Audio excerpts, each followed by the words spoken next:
Thank you everybody for checking on me. Like some contacted me and they said, "Hey Paul, how are you doing? I hope you are safe." And I say, "Yes, I'm very safe. Thank you for that. I appreciate it." But quickly, I want to share with us what happened today. I went out and I met somebody I've never seen since my life. Even though we live within the same city, in fact, we live very close to each other, but I've never seen him, and I've lived here for years. So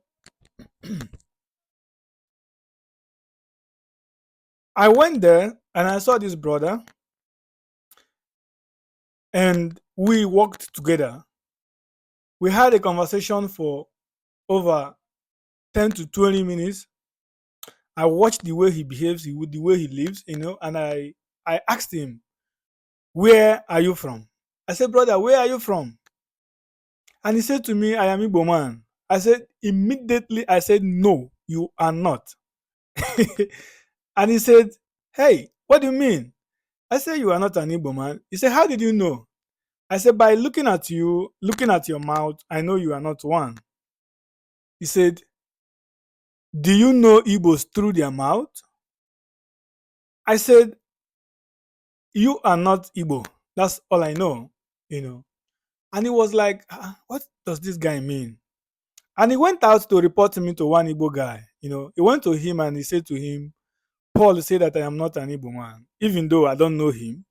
I don't know if truly he is an Igbo or if he is not. But I am very well convinced that he is not an Igbo man.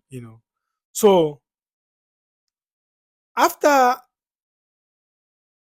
20 to 30 minutes, he didn't talk to me again until after some minutes, you know,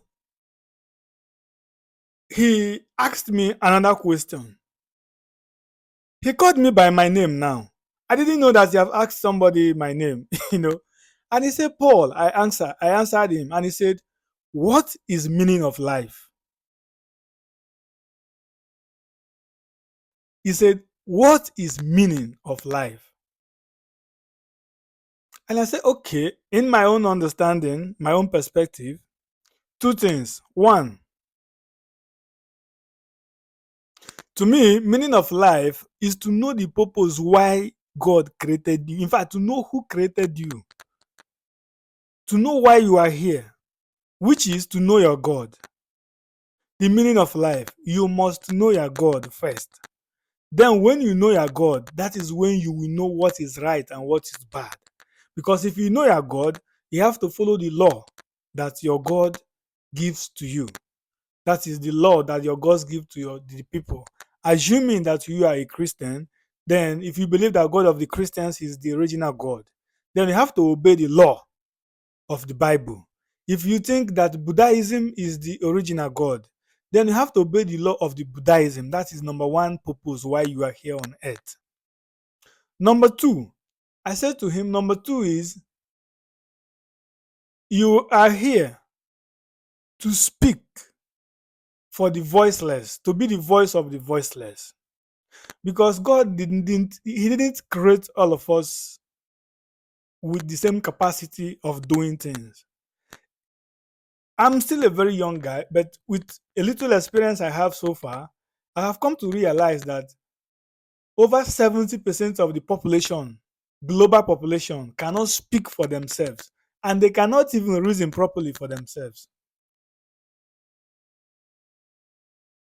With people I have come across and my understanding of their lifestyle, I have come to conclusion that over 70% cannot speak for themselves and they cannot think properly for themselves. That is why you see people like politicians taking advantage of the population, because a lot of them cannot properly put things together. So they live by the idea of other people. Like my friend I have met before, we had an argument, and I said, "Why are you doing this thing?" And he says to me, "Because that is what is trending." And I was giving her reasons why she shouldn't get herself involved in such things. And she said to me, "Thank you, Paul. I didn't know that it is bad." I said, "But you didn't do any research. You didn't even ask questions. Why did you get yourself involved in what you don't know?" She simply said to me, "Because that is what is trending." So back to our topic. So the brother looked at me and he said, I agree with you, Paul. Oh." And he began to tell me his own story. He began to tell me her journey, his journey, people he has come across, how things have happened, how he intervened in many issues. And I said, this is the reality. A lot of people cannot speak for themselves.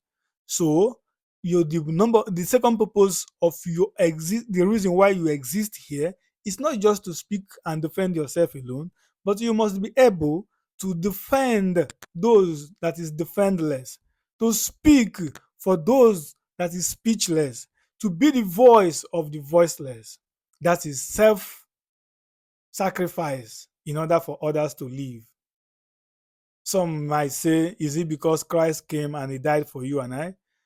I don't think it is because of that, but because that is the real purpose why you exist.